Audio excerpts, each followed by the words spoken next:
भाताचं उत्पादन कमी येत आहे, तर चूक रोपवाटिकेपासूनच होते. चला तर आपण योग्य पद्धतीनं भातासाठी रोपवाटिकेची तयारी पद्धत समजून घेऊया. पहिलं आहे ते म्हणजे जागेची निवड. शेताजवळचं समतल, मध्यम उंचीची जमीन निवडा. पाणी सोपं मिळायला हवं.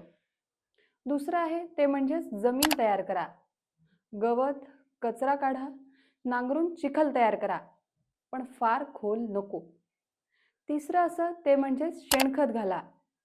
प्रति गुंठा 1 ते 2 पोती कुजलेलं शेणखत मिसळा आणि त्यामुळं मुळं मजबूत होतात.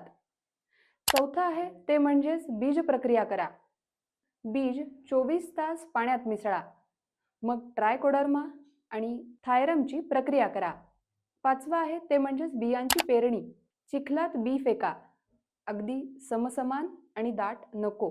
सहावा मुद्दा आहे ते म्हणजे छानसं झाकण द्या.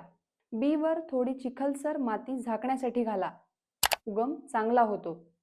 रोपवाटिका व्यवस्थित झाली की अर्ध काम झालं असं आपण म्हणू शकतो. हे रील जास्तीत जास्त शेअर करा आणि इतर शेतकऱ्यांनाही योग्य पद्धत जरूर समजवा.